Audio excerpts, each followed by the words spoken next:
Si Etsuro Kuroso ay isang depressed na binata. Di siya nagtatrabaho o nag-aaral man lang. Di rin siya sinusuportahan ng magulang kaya walang ilaw, tubig, at marumi ang apartment niya. Kaya isang gabi, naisipan niyang magpakamatay. Nagtali siya ng sinturon sa leeg at tinali niya to sa istante. Pero gumana ang survival instinct niya kaya nahila niya yung sinturon at bumagsak yung istante sa kanya. Nang mapahiga siya dahil sa sakit, napansin niyang may sinag ng liwanag sa tabi niya. Nabutas pala yung dingding dahil sa natanggal na istante. At ito na ang magpapabago sa buhay niya. Dahil nang sumilip siya sa butas na konektado sa kabilang kwarto, ay nakita niya ang isang magandang babae, si Ryo Miyachi. Kaya mula noon, lagi niya na tong sinisilip. Sa palagay niya ay estudyante si Miyachi, pero walang dumadalaw dito. Kaya naisip niyang baka wala tong kaibigan. Pero isang tanghali, di niya makita si Miyachi sa butas. Kaya lumabas siya sa kwarto niya at nakinig siya at sumilip sa mail slot ng pinto ni Miyachi. Pero natigilan siya nang mapansin niyang may nakakakita sa kanya. At ito ay si Haruko Kawasaki na bumibisita sa kanyang kapatid na nakatira sa ilalim ng kwarto ni Kuroso. Pero nang di sumasagot ang kapatid niya, ay nag-iwan na lang siya ng pagkain sa pinto at agad na din siyang umalis. Kaya sinamantala naman tong kunin ni Kuroso dahil ilang araw na din siyang di kumakain. Pero natigilan siya sa pagkain dahil nakatingin pala si Miyachi na nakangiti. Nagpakilala si Miyachi sa kanya at inimbitahan siya nitong kumain sa kwarto dahil mas masarap daw kumain pag may kasama. Kaya magkasama nilang pinagsaluhan ng mga pagkain at masayang bumalik si Kuroso sa kwarto niya dahil inaya pa siya nitong kumain ulit next time. Palagi na siyang nagdadala ng pagkain kay Miyachi at lagi niya siyang sinisilip sa butas. At isang araw, naisipan niya tanungin si Miyachi kung bakit nakikisama to sa katulad niya. Sagot naman ni Miyachi sa kanya parang may nararamdaman daw siyang koneksyon sa kanilang dalawa. Kinilig naman si Kuroso sa narinig kaya pagbalik niya sa kwarto, tinakpan niya na yung butas sa dingding. Pero tinanggal niya din to nang may marinig siya sa kalagitnaan ng gabi. Nakita niyang nakakapote si Miyachi at may hawak na cutter at may kasama siyang lalaki. Niyakap nung lalaki si Miyachi pero mabilis tong kinarati ni Miyachi at pinatay. Matapos ay ngumiti si Miyachi. Naguguluhan si Kuroso sa nakita niya dahil natabingan ng aklat yung butas habang nakatingin siya. Kaya di niya masiguro kung totoo ba yung nakita niya. At noon din ay may dumating na van sa tapat nila at biglang may kumatok sa pinto. Si Miyachi na parang walang nangyari at inaya pa siya nitong kumain sa kwarto niya. Sabi ni Miyachi kapag kasama niya daw si Kuroso pakiramdam niya daw ay normal siya. Matapos nito ay inalis ni Kuroso yung nakaharang na aklat at nakita niyang malinis yung kwarto ni Miyachi kaya naisip niyang baka na malikmata lang siya. Pero napansin niyang parang may kausap si Miyachi kaya sumilip siya sa pinto para makita kung sino yon. Si Reina Enmeiji pala na mukhang misteryosa at sabi ay nakikita daw nito ang ginagawa niya at alam din nito ang pangalan niya. Kinabukasan, tinawag siya ni Miyachi at inaya ulit siya nitong kumain. Kaya natuwa na naman si Kuroso at kumbinsido na siyang malikmata lang yung mga nakita niyang patayan. Pero di niya pa rin maiwasang maisip ito. Kinagabihan, habang naghihintay kay Miyachi, may narinig na naman siya kaya sumilip siya sa butas. Pinapatay ni Miyachi ang isang lalaking may tato at gumiti na naman siya pagkatapos. Siguradong totoo na to kaya napasigaw siya sa takot. Kaya napansin siya ni Miyachi at sinaksak nito yung butas at sinilip siya nito kaya lalo siyang natakot at mabilis siyang tumakbo palabas at hinabol naman siya ni Miyachi na may dalang cutter. Pero nang umakyat siya sa rooftop ng isang building ay di inaasahang na corner siya ni Miyachi. Inamin niyang dati niya pa alam na killer si Miyachi. Nahiwagaan naman si Miyachi sa kanya dahil bakit daw sumasama pa rin siya. Paliwanag ni Kuroso, nagtangka na siyang magpakamatay pero di inaasahan, nagkagusto daw siya kay Miyachi. At mas masarap daw na mahalin siya kesa mamatay. Lumuhad si Kuroso at naghihintay na patayin siya ni Miyachi. Tinutukan siya ng cutter ni Miyachi sa leeg pero wala siyang reaksyon kaya tinanong siya ni Miyachi kung anong nararamdaman niya. Pero sagot niya, gusto niya daw makadate si Miyachi. Pumayag naman si Miyachi at dinilaan nito yung dugo sa lobby niya. At nang sinubukan niyang halikan si Miyachi, sinabi nitong papatayin siya pag tinuloy niya. Pero pumayag naman siyang silipin siya lagi ni Kuroso. Kinabukasan, nakita na ni Haruko ang kapatid niyang si Kawasaki na noon ay naglalaro ng pusa. Nung tanghali, sa kwarto ni Kuroso, natawa si Miyachi dahil kita pala sa butas ang buong kwarto niya. Inamin ni Kuroso na gusto niya talaga si Miyachi at nangako siyang magiging mabuting boyfriend sa kanya. Kaya nagsimula siyang magtrabaho sa convenience store. Pero tuwing gumagamit siya ng cutter na pangbukas ay naiisip niya ang mga pagpatay ni Miyachi. Pero di pa rin nagbago ang pagtingin niya kay Miyachi.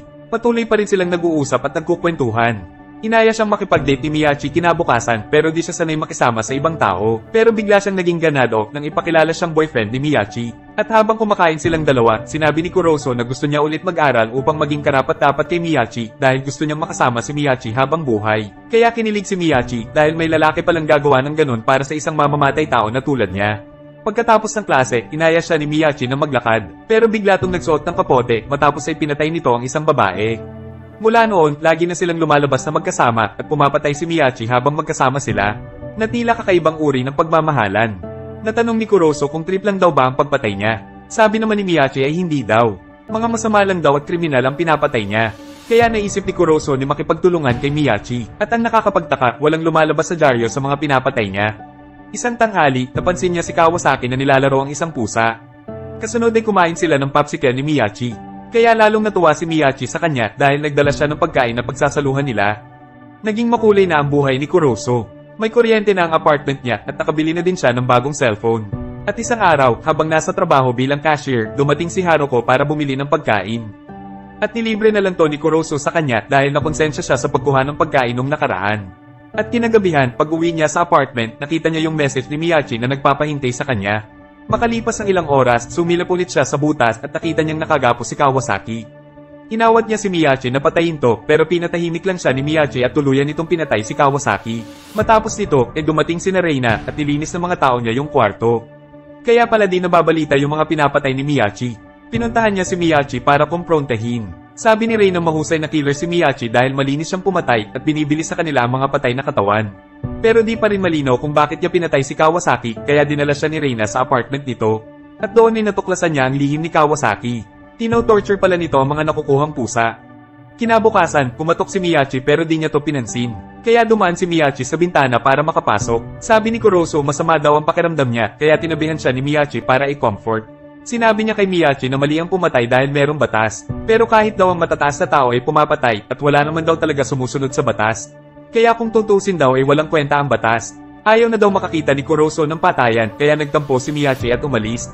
At na-realize niyang mahal niya pa rin si Miyachi sa kabila ng lahat. Kinahapunan, nasalubong niya si Haruko at hinahanap nito ang kapatid nitong si Kawasaki.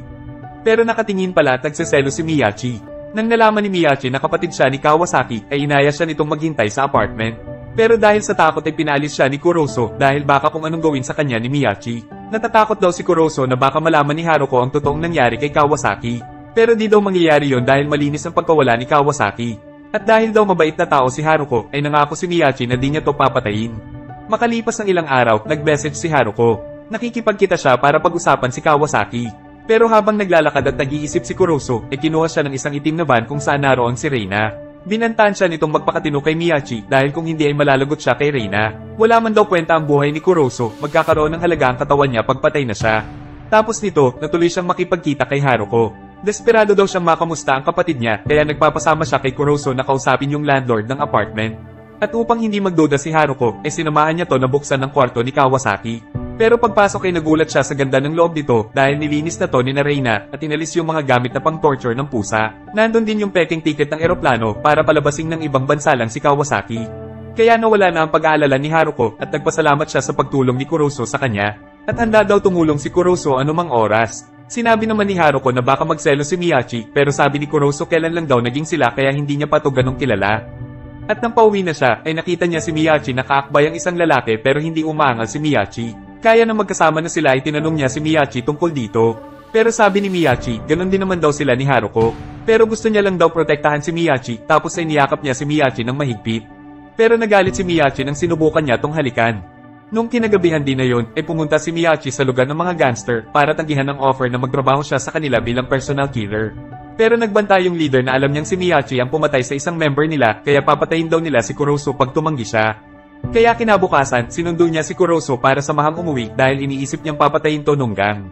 Pagdating nila sa bahay, nandun si Haruko at inaya nila tong pumasok para uminom ng tsaa. May pinakita siyang sulat galing kay Kawasaki na gawa-gawa lang naman ni Reina. Pero bigla, nawalan siya ng malay at dumating si Miyachi na nakakapote. Nilagyan niya pala ng pampatulog yung tsaa. Papatayin niya sana si Haruko pero inawat siya ni Kuroso at sabi nito ay di na daw ito tama. Kaya sinabi ni Miyachi na pag nakialam siya ay siya na lang ang papatayin niya pero alam ni Kuroso na di niya yun magagawa. Sagot naman ni Miyachi ay magagawa niya yun tsaka siya umalis. Makalipas ng ilang oras ay nagising na si Haruko. Noon ay inamin niya ang pagtingin niya kay Kuroso. At sana daw ay karapat-dapat siya sa kanya. Pero noon din ay dumating doon si Reina. Inaasahan nilang lilinisin na nila ang bangkay ni Haruko na sa oras din na yun ay agad na umalis. Ito daw ang unang beses na di natuloy ni Miyachi ang pagpatay at sinisisi niya si Kuroso dahil isa daw siyang hadlang. Makalipas ng ilang araw, nagkita si Reina at Miyachi. Nag-sorry si Miyachi dahil di niya napatay si Haruko at binigyan niya ng popsicle si Reina. Habang nagkita naman si Kuroso at Haruko. Sabi ni Haruko ay gusto niya daw talaga si Kuroso. Pero pinaliwanag ni Kuroso na gusto niya lang tulungan si Haruko tungkol sa kapatid niya. Sabi naman ni Haruko ay huwag siyang mag-alala dahil handa daw maghintay si Haruko sa kanya. Sana all. Nang pauwi na si Kuroso ay hinarang na naman siya ng van. Akala niya si Reina na naman pero yung gang na pala. Dinala siya nito sa bar na pag-aari nila at pinilit siyang kumbinsihin si Miyachi na magtrabaho sa kanila. At nang tumanggi si Kuroso, ay pinagbantaan nila siya at hiniwan nila ang pisngi niya. Nang makauwi na siya, nakita ni Miyachi yung sugat kaya aalis to para gumanti pero pinigilan siya ni Kuroso at sinabing mas pipiliin niyang mapatay ng gang kesa makita niya pumatay ulit si Miyachi. Pero sagot ni Miyachi ay killer daw siya at di na yun mababago. Pakiramdam niya di siya kumpleto pag di nakakapatay. Pero sabi ni Kuroso di niya pinatay si Haruko, ibig sabihin kaya niyang magbago kung gugustuhin niya. Sabi ni Kuroso ay mahal niya daw si Miyachi pero iniisip ni Miyachi na di kayang tanggapin ni Kuroso kung sino siya. At wala daw magandang kinabukasan para sa kanila kaya umalis si Miyachi habang may luha sa mga mata. Habang nasa trabaho si Kuroso, ay pinuntahan siya ni Reina para bumili ng popsicle at sinabing may ipapalinis daw na bangkay si Miyachi. Pero ayaw pa rin ni Kuroso na pumatay si Miyachi. Kinagabihan, nakarinig siya ng ingay sa kwarto ni Miyachi kaya sumilip siya sa butas. Nakita niyang may pinatay ulit si Miyachi pero sa pagkakataon na to, imbes na ngumiti, ay umiyak siya. Kaya naisip niyang hindi gustong patayin ni Miyachi ang biktima niya kundi inutos lang nung gang. Kaya agad siyang tumakbo palabas at pumunta siya doon sa gang. Sinabihan niya silang tigilang utusan si Miyachi na pumatay pero walang nakinig sa kanya kaya inatake niya sila gamit ang cutter. Pero di naman siya marunong makipag-away kaya natalo siya at tinulpi habang nakahiga. Nilapitan siya nung leader para hiwain ang leeg niya na tulad ng ginagawang pagpatay ni Miyachi. Pero biglang namatay ang ilaw at may naghagis ng tear gas. Habang nawala ng malay yung ibang gangster ay pumasok si Miyachi na nakakapote. At nagulat siya dahil nandun si Kuroso.